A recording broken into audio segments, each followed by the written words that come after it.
plus tunjangan 50% tunjangan kinerja. Bismillahirrahmanirrahim. Assalamualaikum warahmatullahi wabarakatuh. Teman-teman media yang saya hormati, saya ingin menyampaikan pada sore hari ini penjelasan mengenai kebijakan pemberian gaji ke-13 untuk tahun anggaran 2022 bagi aparatur negara dan pensiunan.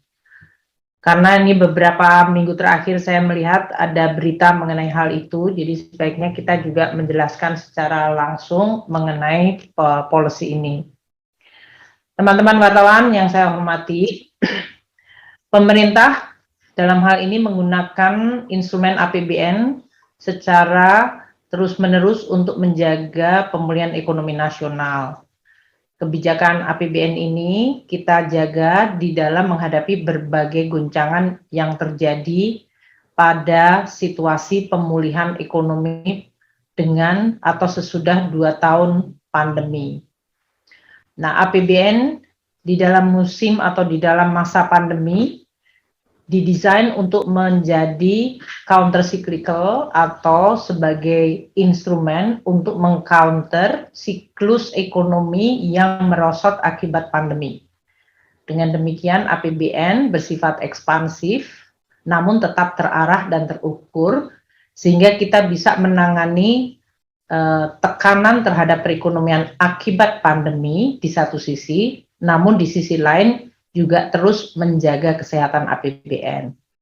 Nah, ekspansi APBN yang secara terarah dan terukur salah satunya adalah melalui cara untuk mengungkit atau mendorong faktor-faktor yang bisa menciptakan multiplier dan pertumbuhan ekonomi. Salah satunya adalah konsumsi dalam hal ini terutama melalui kebijakan gaji ke-13. Pemerintah di dalam APBN selalu mengalokasikan anggaran untuk tunjangan hari raya dan gaji ke-13. Dalam 2 tahun terakhir memang terjadi perubahan di dalam kebijakan mengenai THR dan gaji ke-13.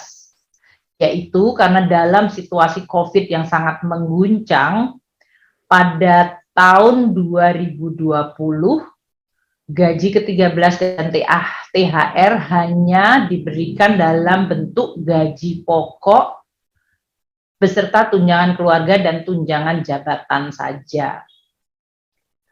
Nah, pada tahun 2021 di mana waktu itu Delta varian juga masih memukul sangat berat dan pemulihan ekonomi baru mulai terjadi, kondisi APBN juga belum sepenuhnya pulih, maka THR dan gaji ke-13 tahun lalu 2021 diberikan kepada seluruh aparatur negara dan pensiunan dengan besarannya adalah gaji pokok, tunjangan keluarga, tunjangan melekat, dan tunjangan jabatan. Jadi perbedaannya adalah pada tunjangan melekat dan ini diberikan kepada seluruh aparatur negara. Waktu tahun 2020 itu eselon 1 tidak diberikan, jadi hanya eselon 2 ke bawah.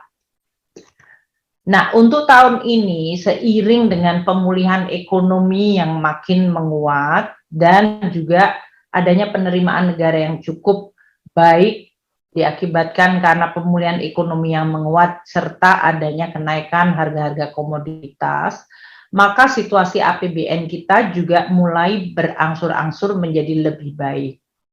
Oleh karena itu, Bapak Presiden memutuskan melalui peraturan pemerintah nomor 16 tahun 2022 untuk pembayaran THR dan gaji ke-13 yang kemudian disesuaikan dengan mencerminkan situasi perbaikan pemulihan ekonomi dan juga kesehatan APBN tersebut.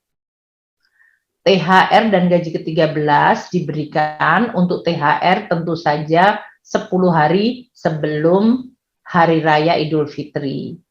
Gaji ke-13 diberikan biasanya pada saat menjelang tahun sekolah atau tahun ajaran baru. Ini merupakan wujud penghargaan atas kontribusi dan pengabdian aparatur negara dan para pensiunan di dalam menangani pandemi selama kondisi pandemi melalui berbagai pelayanan masyarakat dan tugas-tugas yang tetap dijalankan apapun risikonya dan upaya untuk memulihkan ekonomi nasional kembali. Kita mengharapkan dengan adanya THR dan gaji ke-13, percepatan pemulihan ekonomi nasional akan semakin didorong dengan menambah daya beli masyarakat, khususnya pada saat menjelang tahun ajaran baru, di mana kebutuhan terhadap belanja untuk kebutuhan anak-anak didik biasanya dihadapi oleh para orang tua. Nah, untuk tahun ini, THR yang sudah kita bayarkan dan sekarang gaji ke-13 dibayarkan dalam bentuk atau sejumlah pertama adalah diberikan kepada seluruh ASN, sama seperti THR, sebesar gaji atau pensiunan pokok ditambah dengan tunjangan yang melekat pada gaji atau pada pensiunan pokok tersebut, yaitu tunjangan yang berhubungan dengan tunjangan keluarga, tunjangan pangan, dan tunjangan jabatan struktural atau fungsional atau tunjangan jabatan secara umum. Itu yang kita berikan sama plus 50% tunjangan kinerja per bulan atau sebulan yang mendapat bagi mereka yang memang mendapatkan tunjangan kinerja. Jadi perbedaan dari tahun 2021 adalah THR dan gaji ke-13 tahun ini ditambah dengan 50% tunjangan kinerja per bulan. Nah, bagi pemerintah daerah, aturannya adalah paling banyak 50% tambahan penghasilan dengan memperhatikan kemampuan dari masing-masing APBD atau fiskal daerah dan diberikan sesuai dengan peraturan perundang-undangan, termasuk di dalam hal ini landasannya PP nomor 16 2022 dan aturan perundangan yang menyangkut ASN daerah. Jadi untuk gaji ke-13 tahun 2022 ini, satu, diberikan kepada seluruh aparatur negara pusat. Ini jumlahnya sekitar 1,79 juta pegawai kita. Ya, dalam hal ini. Ini termasuk TNI Polri. Kedua, aparatur negara daerah. Jumlahnya 3,65 juta pegawai. Dan juga gaji ke-13 ini atau pembayaran yang ke-13 diberikan kepada pensiunan, yaitu jumlahnya sebanyak 3,32 juta orang. Berapa jumlah anggaran untuk pembayaran gaji ke-13 ini yang dalam hal ini sudah disediakan di dalam APBN kita tahun 2022, yaitu untuk seluruh ASN pusat yang bekerja di kementerian dan lembaga, total gaji ke-13 ini adalah 11,5 triliun rupiah untuk seluruh ASN pusat, TNI, dan Polri. Sedangkan untuk daerah, yaitu ASN daerah, anggarannya adalah sekitar 15 triliun. Dan ini dapat ditambahkan dari APBD tahun anggaran 2022 sesuai kemampuan fiskal dari pemerintah daerah masing-masing. Anggaran yang berasal untuk gaji ke-13 juga berasal dari pos bendara umum negara atau BUN sebesar 9 triliun untuk para pensiunan. Jadi totalnya adalah 11,5 triliun berasal dari belanja atau anggaran di KL masing-masing. Kemudian 15 triliun yang ada di APBD pemerintah daerah dan 9 triliun adalah yang berasal dari pos bendahara umum negara untuk para pensiunan.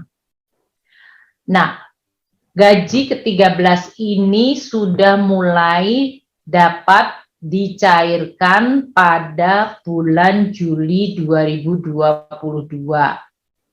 di mana kementerian dan lembaga akan segera mengajukan surat perintah membayar kepada KPPN dengan deskripsi yang seperti tadi disampaikan, yaitu sebesar gaji pokok, tunjangan melekat, plus tunjangan 50% tunjangan kinerja.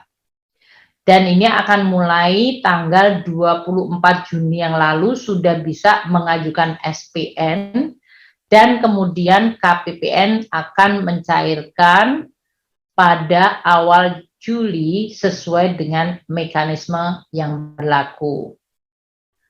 Kami menyampaikan terima kasih kepada seluruh aparatur negara, termasuk TNI Polri, yang telah melaksanakan tugas selama masa-masa pandemi dan terus menjaga pelayanan serta mengawal proses pemulihan ekonomi nasional, sehingga Indonesia mampu untuk menjaga dan terus memulihkan kembali perekonomian dan sosial akibat pandemi, dan saat ini juga menyiapkan diri terhadap guncangan-guncangan baru yang berasal dari situasi geopolitik. Demikian yang bisa saya sampaikan kepada seluruh teman-teman media untuk bisa kemudian menjadi referensi terhadap pemberitaan terkait gaji ke-13, yaitu masa pembayarannya, besarannya, dan siapa yang mendapatkannya dalam hal ini, serta berapa jumlah anggaran yang dialokasikan untuk pembayaran gaji ke-13 yang akan dimulai pembayarannya pada tanggal 1 Juli yang akan datang.